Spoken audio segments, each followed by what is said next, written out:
আপনারা সকাল 10টা থেকে এসছে শুনলাম, ঘটনা চক্করে আমিও সকাল 10টা থেকে এই ভালো থাকবেন। Thank you so much.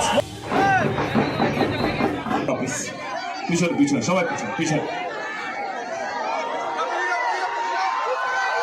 আমি বলছি একটু কাইন্ডলি সবাই পিছিয়ে যান।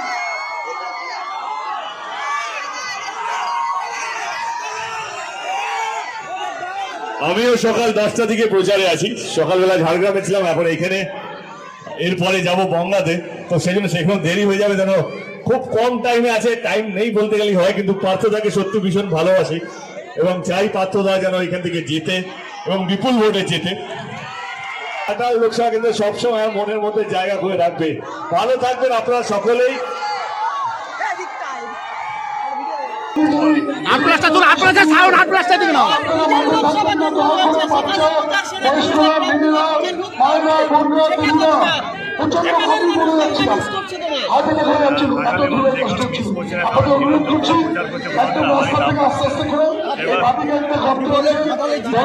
মাথাটা বের করো।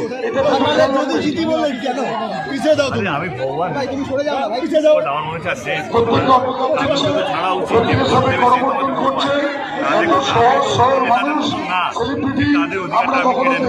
দাদা হিরোনের একটা মিম হচ্ছে দাদা, দাদা আপনি কি ঘাটালে কি 100% শিওর এর জন্য কি অন্যের প্রচার করে বেড়াচ্ছেন? দল জিতু এটাও তো চাই না, নিজে জিতলাম বাকি জায়গা হারলাম সেটা জেতা তো কোনো মানে নেই। দাদা হিরোনের একটা কথা মিম হচ্ছে যে বাংলা ভাষায় বলতে, যতই আমাকে আক্রমণ করুন না। আরে গৌতম ঠেলো না, খেলছে এদিকে ঠেলো, তুমি ঠেলে দাও। কিছু বলো কিছু বলো, চাইলে কিছু বলো, তুমি কিছু বলো। আরে গৌতম হাতটা নাড়াচ্ছে, আমার ফ্রেম নষ্ট হচ্ছে।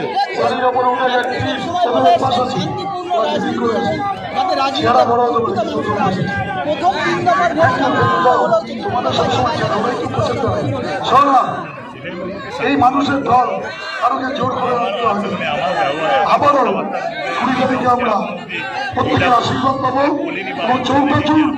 আর আজকে যাবেন না, আমরা সবুজ রসগোল্লা রেখেছি প্রত্যেকের জন্য।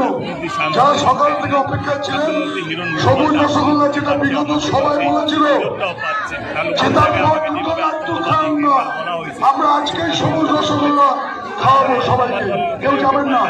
আমরা আজকে মিষ্টি বিতরণ করবো। আমরা পারতে জিততে চাই, এভাবে বলে যদি জিততে চাই, কিন্তু দেখা যায়